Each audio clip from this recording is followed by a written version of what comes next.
This video is sponsored by EduGuest. EduGuest அப்படிங்கிறது ஒரு study ரிலேட்டடான online platform.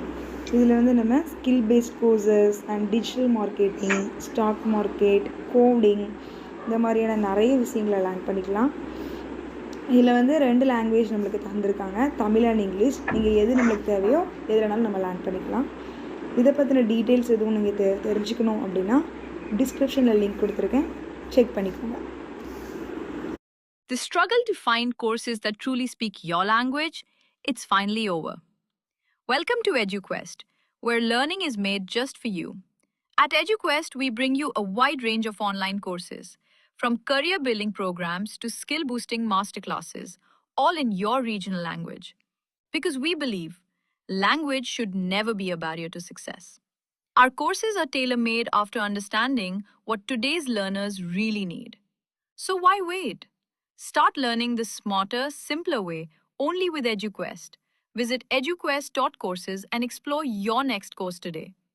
And hey, don't miss out on our exciting offers and promotions. Hi students, இன்றைக்கி நம்ம என்ன பார்க்க போகிறோம்னா 6th ஸ்டாண்டர்ட் சாப்டர் 3ல ஃபஸ்ட்டு எக்ஸாம்பிள். சரிங்களா? இந்த லெசன் ஃபுல்லாமே விகிதம், விகித சமம் அதை பற்றினது தான். இதில் ஃபஸ்ட்டு பாருங்கள், எடுத்துக்காட்டுனா ஒரே அழகுடைய விகிதங்களின் எளிய வடிவம். இப்படி கொடுத்துட்டு அதோட எளிய வடிவம் கேட்காங்க அப்படின்னா நம்மளால் அதை எவ்வளோ கட் பண்ண முடியுமோ கேன்சல் பண்ணி அதை சிம்பிளிஃபை பண்ணுறது தான் எளிய வடிவம்னு சொல்கிறாங்க.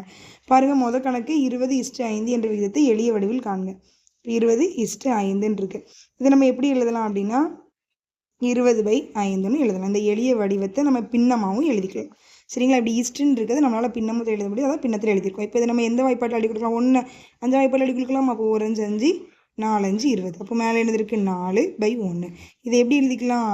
4:1 எப்படின்னு எழுதிக்கலாம். சரிங்களா? எப்படி எழுதிக்கலாம்? 4:1 எழுதிக்கலாம். அதே மாதிரி அடுத்த கணக்கு பாருங்கள், 500 கிராமுக்கும் 250 கிராமுக்கும் உள்ள விகிதத்தை எளிய வடிவில் காண்க.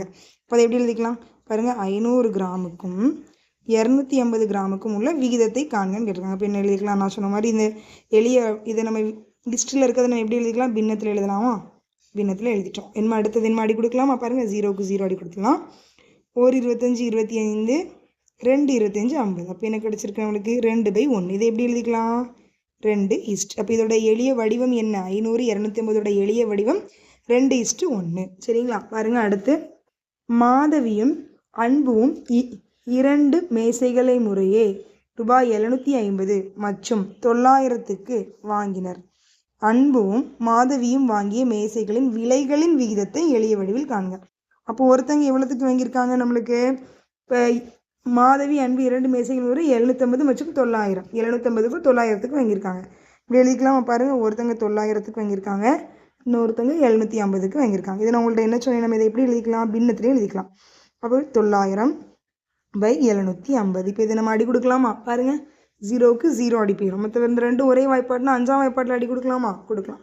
அப்போ 1 5 5 மீதி 4. அப்போ n 5 40. இது 5ஆம் வாய்ப்பாட்டில் கொடுத்தோன்னா 1 5 5 மீதி 2. அப்போ 25 இருக்கும். அப்போ 5 5 25. மறுபடியும் இது எந்த வாய்ப்பாட்டில் போகும்? 18 15 3ஆம் வாய்ப்பாட்டில் போகும். 6 3 18 5 3 15. இப்போ என்னது? 6/5 கிடச்சிருக்கு. இதை எப்படி எழுதிக்கலாம் நம்ம? 6:5. நான் சொன்னேன்ல, இப்படி இருக்கிறது நம்ம என்ன வடிவத்தில் எழுதிடலாம்? பின்னத்தை விகித வடிவத்திலையும் எழுதலாம், விகிதத்தை பின்ன வடிவத்திலையும் எழுதிக்கலாம். அப்போ என்ன ஆன்சர் எழுதிக்கலாம் லாஸ்ட்டில்? அன்பும் மாதவியும் வாங்கிய மேசைகளின் விலைகளின் விகிதமானது 6:5 ஆகும். சரிங்களா? ஓகே. என்ன பாருங்க, இப்போ வந்து ஒரே அலகுடைய விகிதங்களின் எளிய வடிவம். இப்போ அடுத்து பார்க்குறது வெவ்வேறான அலகுடைய விகிதங்களின் எளிய வடிவம். 40 நிமிடத்திற்கும் 1 மணி நேரத்திற்கும் இடையே உள்ள விகிதம். 40 நிமிடம், அதாவது பாருங்க, 40 நிமிடத்திற்கும் 1 மணி நேரத்திற்கும். அப்போது ரெண்டும் வேற வேற அலகுல இருக்குது. புரியுதா? ஒரு இடையே உள்ள விகிதம் கேட்டிருக்காங்க. இப்போ இது நிமிடத்தில் இருக்குது, இது மணியில் இருக்குது. அப்போ இந்த ரெண்டுலையும் ஒன்று என்ன பண்ணணும்? இப்படி வந்து வெவ்வேறு அலகுடையதாக இருந்தால் ஒரே அலகுக்கு மாற்றிட்டு தான் அதை நம்மளால் எளிய வடிவத்தில் சுருக்க முடியும்.